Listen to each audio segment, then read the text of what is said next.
Hey guys, this is 97 Lego Maniac with another custom minifigure tips video. So I'm not with Sam because we decided that we don't have to feature each other in our videos. We can have certain guests if we want. All we're gonna do is just basically take turns in the future. So if you haven't watched Sam's video on his way how to make custom tips, he basically went over the basic painting skills you need to know. Go check that out. And also, if you're new to this and if you want to find out more like the materials I use, go check episode 1. Episode 1 deals heavily on what you need for customs, like tools, types of paints, because for some reason a lot of people are still wondering what type of paint do customizers use, even though it's really simple because it's been explained numerous times, but people are stupid. So I have some customs right here because what we're going to talk about are painting faces. Now, yeah, if you guys don't notice, I'm basically teaching you basic skills when it comes to painting faces.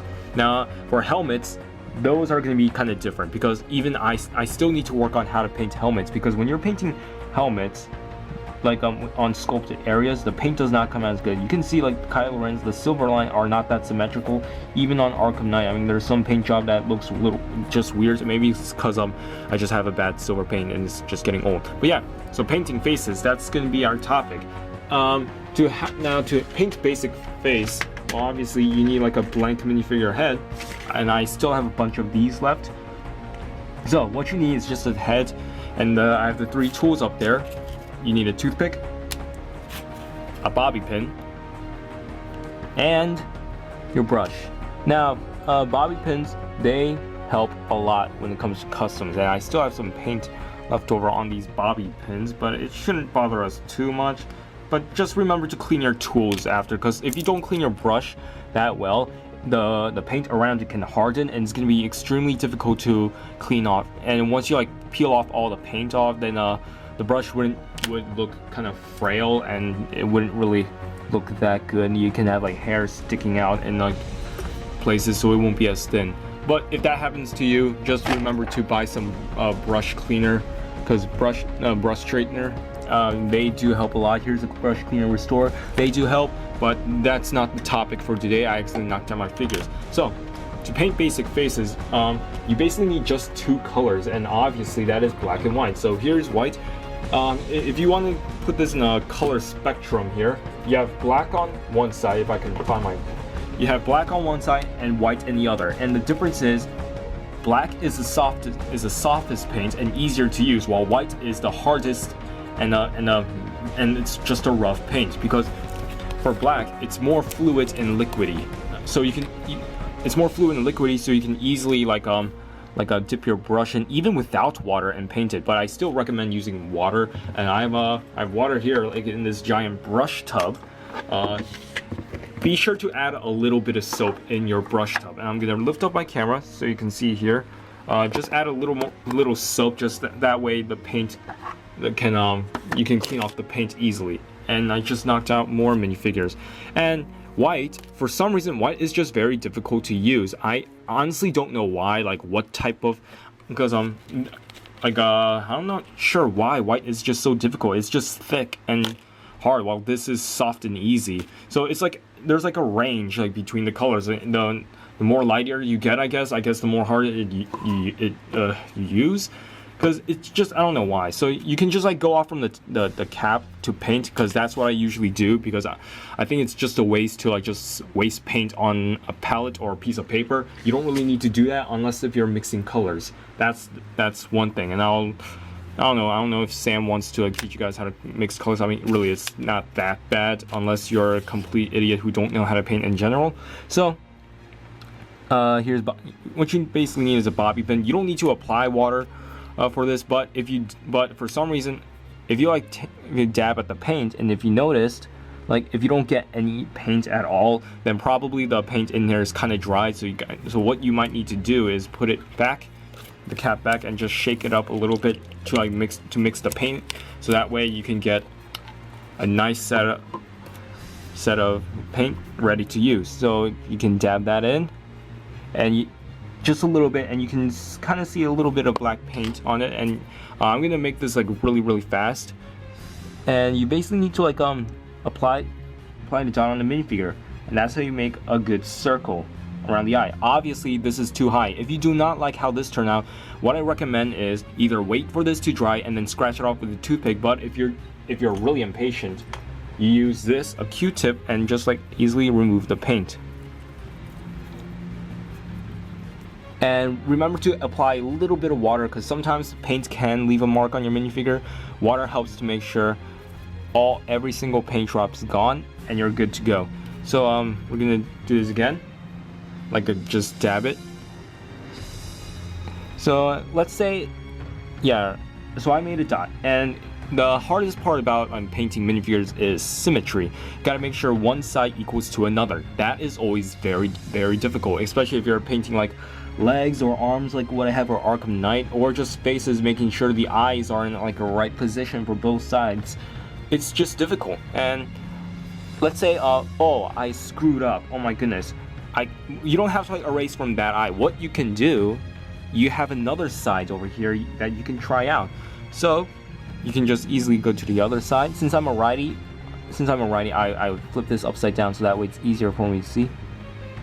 And there, and you can do that, and you can see. All right, it looks pretty good for symmetry wise. But if you still don't like how it turned out, you can just erase these two and just start again.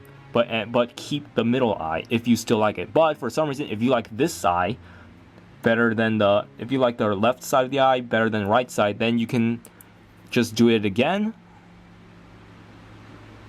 until you get something that's much better, and then you can erase the back too. So since now after you're done, you basically need to wait for it to dry. I'm gonna remove the paint from both sides, and you can tell that the paint dries once you see like this black mark, like a clear black mark. That means that's the area where the paint is dried up, and you use a toothpick to scratch off the remains. And you might have to use your fingers most of the time. I use my fingers all the time when I'm like wiping away paint or when I'm cleaning my brush. It's just a habit. Besides, when you're making art, you're always gonna get your hands dirty, no matter what. Even when you're making art on the computer, you're touching the germs on a mouse and a keyboard, so you're still getting yourself dirty. You get yourself dirty every time, especially if you have like lotion in your hands and you're watching something inappropriate. So we're gonna rest the black paint aside. Now it's time for the white. Since white is difficult to use, you have to assume that every time when you take a break from using white paint, always put it back in the cabinet and just like mix it up a little bit, just shake it, so that way you get a nice set of new paint. And to basically form the center part of the eye, you need a toothpick, and you need to dab a little tiny bit of it. And first of all, you need to test it on the sides first to see if you apply paint, does the paint kind of stick out? Obviously it does not, because the dots aren't as big as I thought. So that means you might have to dab a little bit of water on your toothpick to apply a little bit of moisture for the eyes, for the white paint, and then go ahead and dab it. And if it still doesn't work, obviously you can see the white isn't showing up at all. That means you didn't apply enough water. So you got to keep doing that and make sure, and try again.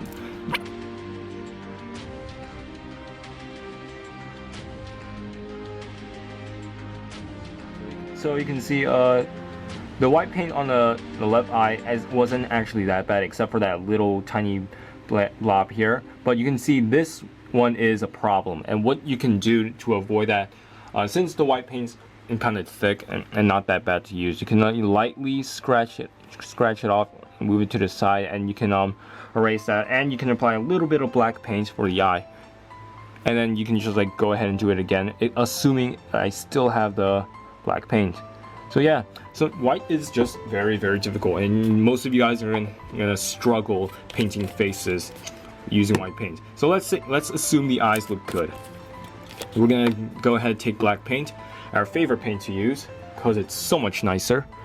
We're gonna apply a little bit on the paintbrush itself and basically form some sort of a shape of a mouth. And what I like to do, I like to just like have a big blob first. We're gonna clean the brush, and leave it to the side. Now to clean brush, I need to teach you guys how to clean brushes because it takes a lot of patience. Because a lot of people just don't like to be impatient a lot. So we gotta get a napkin here. You see like all these like streak lines. Yeah, that's from a brush. So what you need to do once after you gently rinse it with water, you're gonna pinch the brush hair very gently and twist it. And you have to keep doing that until you get most of the water and the paint out. And once you're done with that, you can straighten the brush again, making sure all the hairs are not sticking out. So that way you get a nice thin brush again, and you can apply. So, and now the black's not done drying, but it doesn't matter. We're gonna take these two paints away, and you're gonna get a toothpick again, because the next step is basically form the thin line. And what I do, I basically use a toothpick to scratch off the remaining.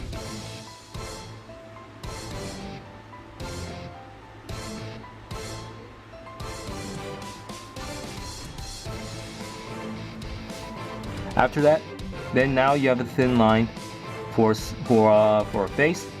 That's basically how you paint faces, guys. Hope you guys think this is helpful. If you did, leave a like and a comment down below. Follow me on my social media sites and my main channel. And if you want to find out what's my main channel, well, obviously it's 97 Lego Maniac. So yeah, so check me out there, and I'll see you guys later.